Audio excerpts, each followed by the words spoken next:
A ver, hay coches que simplemente nos llevan del punto A al punto B. Son prácticos, son asequibles y ya está. Pero de vez en cuando aparece uno que, sin dejar de ser todo eso, lo pone todo patas arriba. Cambia las reglas del juego para siempre. Y hoy precisamente vamos a hablar de uno de esos coches. Un superventas mundial que se atrevió a ser diferente y a llevar la innovación y la pura emoción de los rallies a las calles de nuestro barrio. Sí, hablamos del Ford Focus. Vale, vamos a empezar fuerte, con un dato que, la verdad, lo dice todo. Antes de meternos de lleno en cómo nació este coche tan radical, es que hay que entender hasta dónde llegó. Fijaos, en 2011 y 2012, el Ford Focus no es que fuera un coche popular, no. Es que era el coche más vendido del mundo, literalmente, por encima de gigantes como el Toyota Corolla. ¿Y cómo lo consiguió? ¿Cómo un compacto europeo pensado para la familia acabó dominando el planeta? Pues para entenderlo tenemos que hacer un pequeño viaje en el tiempo, a un momento en el que Ford decidió básicamente jugárselo todo a una carta. Así que, ¿qué vamos a ver hoy? Pues un poco de todo. Empezaremos con su llegada, que fue una auténtica revolución. Veremos cómo triunfó nada más salir, tanto en la calle como para la crítica. Luego, claro, hablaremos de las leyendas, de los ST y los RS.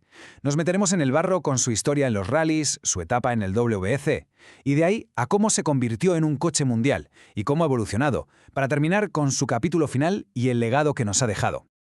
Bien, pues vamos al lío. Situémonos a finales de los 90. Ford tenía un problemilla. Su coche compacto de toda la vida, el Escort, era un pilar para la marca, un nombre con muchísima historia.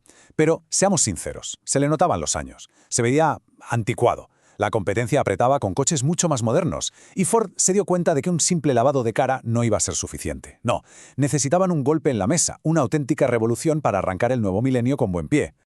Y vaya si llegó la revolución. Es que solo hay que ver la diferencia. Por un lado, el Escort, un coche funcional, sí, pero predecible, ¿verdad? Muy de los 90. Y por otro, el Focus de 1998, boom, una ruptura total. Era el famoso diseño New Edge. En una época en la que todos los coches eran redondeados y suaves, Ford va y saca esto, líneas supermarcadas, pasos de rueda exagerados y sobre todo esos pilotos traseros ahí arriba, desafiando toda lógica. O lo amabas o lo odiabas, no había término medio.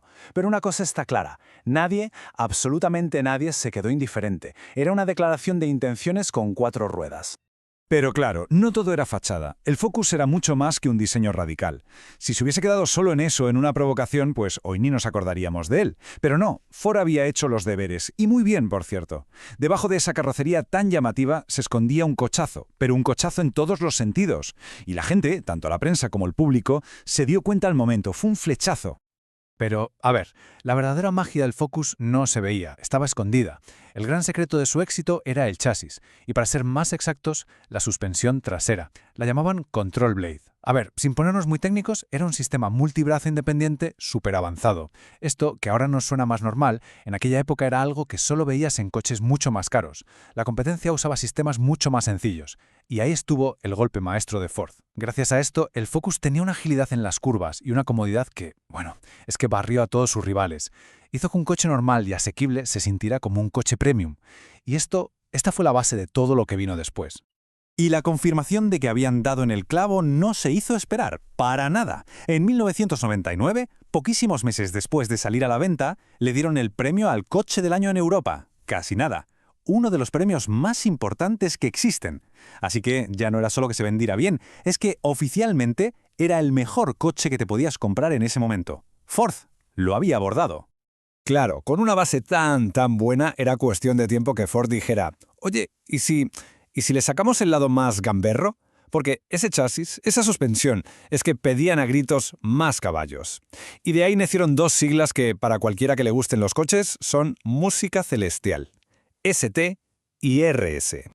Porque sí, el coche normal era un éxito rotundo, pero Ford quería más. Quería crear una leyenda. Y para eso tenían que demostrar que ese chasis increíble no era solo para ir cómodo a hacer la compra, sino que podía ser la base de una bestia de circuito. Y la estrategia que siguieron fue súper inteligente. Lo hicieron en 2 pasos. Primero, sacaron el ST170. Digamos que era el deportivo para todos los días. Un coche más potente, más afinado, para quien quería un poco más de chispa sin renunciar a la practicidad. Y luego soltaron al RS. Y esto, amigos, ya era otra liga. El RS era básicamente un coche de rally con matrícula, una edición limitadísima, una auténtica locura. El ST170, que además tenía el toque mágico de Cosworth, apretaba el motor 2.0 litros hasta los 173 caballos. Le pusieron una caja de cambios de 6 marchas, una suspensión más dura, una dirección más precisa y ya tenías un coche muy serio. Tenías equilibrio perfecto entre ser divertido y poder usarlo a diario. Se convirtió en un icono para los aficionados casi al instante. Pero el RS jugaba en otra dimensión. Motor 2. Turbo, 215 caballos. Una barbaridad para un coche de tracción delantera en aquella época. Pero lo increíble no era solo la potencia, sino cómo la ponía en el suelo. Para que no se dedicara a quemar ruedas sin más, le metieron un diferencial autoblocante Quaife, una maravilla mecánica que mandaba la fuerza a la rueda que más agarraba. Si a eso le sumas unos frenos Brembo de carreras y que el 70% del coche era exclusivo para el RS, el resultado era una máquina. Un coche exigente que te pedía manos, pero absolutamente inolvidable. Y si el RS de calle ya era una bestia, esperad a conocer a su hermano de carreras, porque el Ford Focus WRC fue una leyenda, con mayúsculas. Llegó al Mundial de Rallys en 1999 para sustituir al Escort, y, vamos, no tardó nada en dejar claro quién mandaba. Llevó el nombre Focus a lo más alto y creó un vínculo brutal con millones de aficionados en todo el mundo. Es que el dato es demoledor. 44 victorias en el Mundial. Durante más de 10 años, desde su debut en el 99 hasta su retirada en 2010, el Focus era el coche a batir. Daba igual si era tierra, asfalto, nieve o barro. Era rapidísimo, era fiable, era un arma letal en las manos adecuadas. Y su momento cumbre, la gloria máxima, llegó en 2006 y 2007. El equipo Ford, M Sport, consiguió ganar 2 años seguidos el Campeonato del Mundo de Constructores. 2. Y eso ganándole a gigantes como Citroën o Subaru. Fue la prueba definitiva. El Ford Focus era, sin discusión, el mejor coche de rallies del mundo en ese momento. Y claro, una máquina así tenía que estar pilotada por leyendas. Es que la lista de nombres da vértigo. El mismísimo Colin McRae le dio sus primeras victorias. Lo llevó nuestro bicampeón del mundo, Carlos Sainz, Marco Mertin y, por supuesto, Marcus Gronholm, el finlandés que llevó al equipo a ganar esos 2 mundiales. Vamos, una alineación de estrellas para un coche que era una auténtica estrella. Todo este éxito en los rallies, la fama de los ST y los RS, todo eso creó lo que se llama un efecto halo. Hizo que el Focus normal, el que te comprabas para ir a trabajar, tuviera una imagen de ganador, un prestigio increíble. Y claro, eso disparó las ventas. Pero la historia no acaba aquí, el coche siguió evolucionando. El Focus no paró de cambiar. La segunda generación, en 2004, fue como la versión madura. Un diseño más serio, mejores materiales, más espacioso, buscando a más gente. Pero el siguiente gran salto fue la tercera generación, en 2010. Aquí Ford lanzó su plan One Ford. Un solo coche, el mismo, para todo el mundo, desde España a Estados Unidos o China. Un coche global de verdad. Y ya la cuarta, la de 2018, fue la última. Su canto del cisne. El Focus más avanzado, seguro y eficiente que se ha hecho nunca. Y fue justo esa tercera generación, la del coche global, la que lo llevó a lo más alto. ¿Recordáis el dato del principio, el de ser el más vendido del mundo? Pues fue este. La mezcla de un diseño que molaba, la llegada de los motores EcoBoost, que eran una pasada en eficiencia, y un interior mucho más tecnológico, pues fue la fórmula del éxito. Millones de personas en todo el planeta lo eligieron.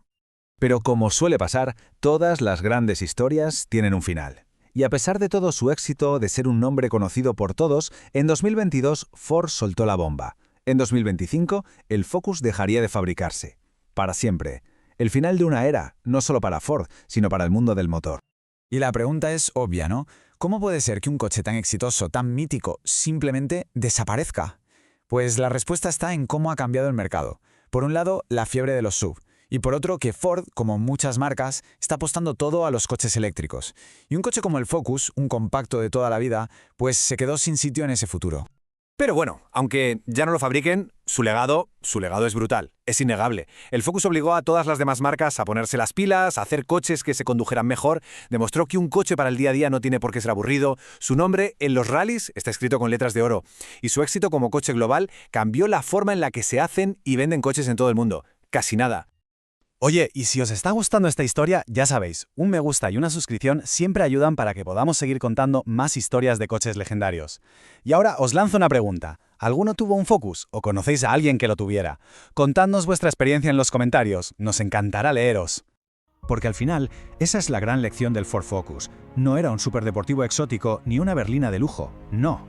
Era un coche para la gente, para ir a trabajar, para llevar a los críos al cole, para ir a hacer la compra. Pero fue el coche que nos demostró a todos, a millones de personas, que lo de todos los días, lo cotidiano, también podía ser algo extraordinario.